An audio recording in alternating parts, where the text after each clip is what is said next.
नमस्कार, मैं शिवांगन से अनीता बोल रही हूँ। मैं शिवांगन के बारे में कुछ इंट्रोडक्शन वीडियो डाल रही हूँ, जिसमें मेरा इंट्रोडक्शन भी शामिल है। लेकिन आज का जो इंट्रोडक्शन है उसका शिवांगन से ज़्यादा लेना देना नहीं है, ये मेरा ही अपना इंट्रोडक्शन है। तो मैं आपको इसके बारे में आगे जानकारी दे रही हूँ। मैंने इसके पहले बीमारी और बुढ़ापा एक वीडियो डाला है। बीमारियों में मेरा अपने बारे में चिंतन मनन बहुत चलता था, ये उसके आगे का है।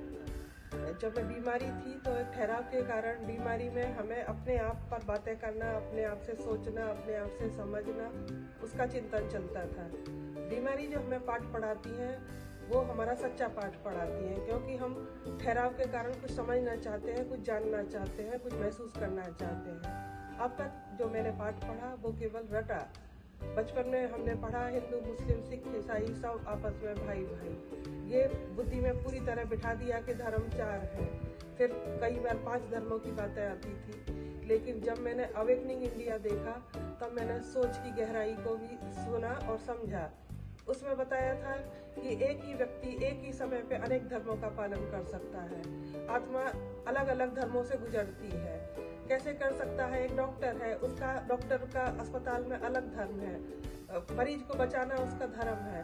फिर घर में आता है तो वो अपने माता पिता का बेटा है तो बेटे का धर्म है। फिर पत्नी का पति है तो पति का धर्म है। फिर बच्चों का पिता है तो पिता का धर्म है। फिर बहन का भाई है तो भाई का धर्म है। पड़ोसी का धर्म है। समाज में अगर प्रतिष्ठित है तो उसमें अपना एक धर्म है। ऐसे एक ही व्यक्ति अनेक धर्मों का पालन कर सकता है। The secret of success book भी मेरी साथ साथ चल रही थी। मैं वो अवेकनिंग इंडिया देखती थी और इसे समय निकाल करके पढ़ती थी। तो द सीक्रेट ऑफ सक्सेस में मैंने देखा, अच्छे से समझा। उसमें छोटी छोटी कहानियों के माध्यम से हमें जिंदगी की गहराई समझाई हुई थी। एक तो मुझे उसमें से बहुत अच्छा लगा, उसमें ये था कि ना जी का पाठ पक्का कर लें। अब तक हमने यही सीखा कि हाँ जी का पाठ पक्का करो। माँ बाप भी वही समझाते हैं, स्कूल में टीचर होते हैं वो भी वही समझाते हैं। लेकिन उस बुक में लिखने वाले की गहराई देखिए कि उसमें लिखा कि ना जी का पाठ पक्का, और ये जिंदगी में बहुत जरूरी है। अगर आप अपना सिर्फ हाँ जी का पाठ पक्का करते हैं तो हम अपना वजूद स्वयं मिटा देते हैं। हाँ जी, हर बात में हाँ जी कहना यानी कि अपने वजूद को नष्ट करना। हमें सोच समझकर हाँ करना है। अगर हमें जरूरत पड़नी है तो ना के लिए भी तैयार रहना है। हाथ जोड़ करके ना जी ना, ना जी ना बिल्कुल पक्का कर लेना है। फिर दूसरा, उसमें जो कहानियाँ थी वो इतनी छोटी छोटी थी और सब जिन कहानियों को हम जानते थे उन्हीं को अष्टावक्र गीता की इतनी अच्छे से कहानी उसमें बताई हुई थी। उससे मैंने ये सब अच्छी तरह समझा। मैं बीमारी में घबराती नहीं थी, बिल्कुल भी नहीं घबराती थी, केवल खुद से ही बातें करती रहती थी। खुद से बातें करते करते कब मैं प्रार्थनाओं में अपनी बातों को कन्वर्ट कर देती थी, मुझे खुद भी होश नहीं रहता था। मैं बीमारी में ये सोचती थी अगर भगवान मैं मर भी जाऊं तो मुझे जन्म कहाँ पे मिले, मुझे जन्म ऐसी जगह मिले जहाँ पे मांस मदिरा नहीं खाते हो, लड़ाई झगड़ा ना हो। मैं केवल खुद से बातें करते करते अपनी बातों को प्रार्थनाओं में कन्वर्ट कर देती थी, और मेरी वो गहराई इतनी गहरी होती थी कि मेरे दोनों आंखों से आंसू ही बहते रहते थे। और कब मुझे खुद से पता ही नहीं चला कि मैं कब भगवान से जुड़ती चली गई। मुझे कुछ ऐसी चीजें दिखने लग गई तो उनकी चर्चा मैं अपनी माँ से करती थी। बीमारियों में ऐसा नहीं कि मैं सुलझी थी, कई बार उलझी भी थी। और कई बार ऐसा भी सिचुएशन आता है जब हम बिना सोचे समझे किसी की बातों को मानने लग जाते हैं। मैं आडम्बरों के बिल्कुल कट्टर थी, लेकिन उस समय ऐसा आया तब मेरी मेड ने कहा कि आप ना शनि महाराज के मंदिर में शनिवार को वो तेल चढ़ाओ, सरसों का तेल चढ़ाओ, काले उड़द चढ़ाओ, 21 दिन तक करो। मुझे ये भी समझ में नहीं आया कि कहने वाली मेड थी, उसको इन चीज़ों की कोई नॉलेज नहीं है। और मैंने उसकी बातों में आके 21 दिन हर शनिवार को जाती थी। जब बारिश हो चाहे कुछ हो, मैं चल नहीं सकती थी, खड़ी नहीं हो सकती थी, ऐसी हालत में भी जाती थी। फिर मैं पता नहीं क्यों चढ़ाती मेरी बुद्धि में आता था कि इतना सारा वेस्ट जा रहा है, क्योंकि मैं बचपन से ही मैं अपनी दादी से भी सुनती आई और मैं इन चीज़ों के खिलाफ थी, आडम्बरों के। और मैंने अच्छे एस्ट्रोलॉजर के को भी सुना था, वो सब कहते थे कि संकट आए तो हमेशा भक्ति को प्रतीकात्मक रूप में करना चाहिए। थोड़ा सा तिलक लगा दो, चाहे दूध का हो चाहे तेल का हो, चीज़ों को नष्ट मत करो। तो ये सब चीज़ें मुझे इफेक्ट करती थी। ऐसा नहीं है कि सारा चिंतन पॉजिटिव ही चलता था, कभी कभी ऐसा भी हुआ। लेकिन अगर मैं सही और गलत समझ रही थी तो कहीं ना कहीं मेरा विवेक काम कर रहा था। सपने में बातें करते करते और प्रार्थना करते करते मैं भगवान से सिर्फ भारत में ही जन्म की प्रार्थना करती थी, कहीं और मेरा जन्म ना हो अगर मैं मर भी जाऊं, और दूसरा किसी गंदी योनि में ना जाऊं। मैं बस सिर्फ इस चीज़ से डरती थी। चाहे कितनी भी गरीब घर में जन्म हो, मुझे गरीबी कभी भी अभिशाप नहीं लगी, क्योंकि मैंने अपना जीवन बहुत साधारण तरीके से जिया। इसी बीच बातें करते करते मुझे नींद भी नहीं आती थी, लेकिन जब आती थी तो मुझे एक साया दिखता था, और मैं हमेशा अपनी मम्मी से उसके बारे में जो बातें होती थी बताती थी। वो साया मुझे कहता था कि चल मैं तुझे अच्छी जगह पे ले चलता हूँ, जहाँ सोने के महल होंगे, सब कुछ होगा, ये तेरे लायक नहीं है ये दुनिया। तो एक तरफ बस वहीं पर मुझे ऐसा लगा कि जिम्मेदारियों ने खींचा, वरना मैं कभी भी मौत से डरी नहीं। मैं कहती थी अभी मेरी जिम्मेदारी बाकी है, अभी मैं नहीं जा सकती। तो वो कहते थे कि नहीं, दुनिया बहुत खराब है, समय बहुत खराब आने वाला है, तो चल। तो मैं कहती थी नहीं, मैं खुद आ जाऊंगी, आप थोड़ा सा इंतजार करो कि मैं तेरे लिए बैठा रहूंगा। तो मैं कहती थी कि हाँ बैठे रहो। तो वो दरवाजे पर वो साया जा करके बैठ जाता था। फिर एक बार मैंने फिर उस साये से बात की, तो तब वो मुझे फसलों का एग्जाम्पल दे रहे थे कि बच्ची फसल खराब हो जाए तो क्या करना चाहिए। तो मैं कह रही हूँ कि बाबा दवाई डालनी चाहिए, कि दवाई डालने से अगर पूरी की पूरी फसल खराब हो जाए तो क्या करना चाहिए। तो मैं कह रही थी कि बाबा पूरी फसल में फिर आग लगा देनी चाहिए। ये मेरी बातें हुई, और मैं अपनी माँ को ये सब चीजें बताती थी। तो मेरी मम्मी कहती थी कि ये सब माया है, लेकिन मैं जान गई थी कि वो माया नहीं हो सकती कभी भी, वो कोई शक्ति थी जो मुझे खींच रही थी। इसी बीच द अवेकनिंग इंडिया का दिमाग मेरे ऊपर पूरी तरह से चढ़ चुका था, और मुझे ये समझ में आ गया कि जो कुछ मुझे दिख रहा है तो मुझे मेडिटेशन करना चाहिए, मुझे पता लगाना चाहिए कि मुझे क्या दिख रहा है।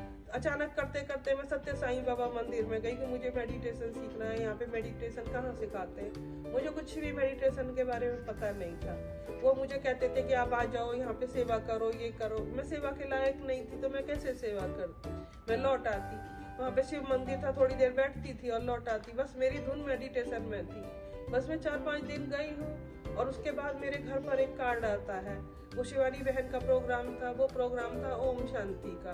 उसमें था वो 75वीं उनकी जुबली थी, डायमंड जुबली उन्होंने मनाई थी, सत्य साई में ही प्रोग्राम था।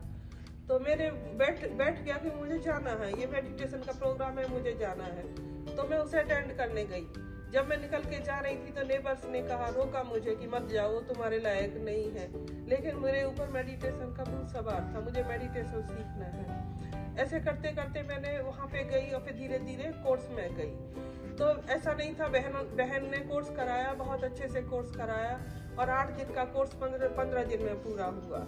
लेकिन वो क्योंकि मेरी बुद्धि में वो कोर्स पूरी तरह नहीं बैठा था, कुछ बातें बैठी थी और कुछ नहीं बैठी थी। बैठने के बाद में फिर मैंने बंद कर दिया कि अब तो घर पे ही सब करूंगी, मेडिटेशन करूंगी, और मुझे थोड़ा थोड़ा समझ में आ गया, लेकिन पूरा नहीं बैठा था। फिर मैंने एक बार और कोर्स किया था, फिर धीरे धीरे मेरे बुद्धि में थोड़ा थोड़ा बैठने लगा, पूरा नहीं बैठा। फिर अचानक से मैं हफ्ते में 1 दिन क्लास अटेंड करती थी। तो हफ्ते की जगह फिर बहनों ने बोला कि आप गुरुवार को भी आया करो, संडे के साथ साथ। गुरुवार को बाबा का भोग लगता है। मैं बाबा को ही बाबा नहीं मानती थी, जो उनके फाउंडर थे मैं उन्हीं को नहीं मानती थी। जब आता था एक पिता है, तो मेरी दोनों आंखों से आंसू बहते थे। मैं कहती थी कि हाँ एक ही पिता है, वो धरती से चले गए। मैं बिल्कुल भी उस आत्मा को स्वीकार नहीं कर पाती थी कि वो पिता है, जो फाउंडर थे। मैं उनकी तरफ देखती तक नहीं थी।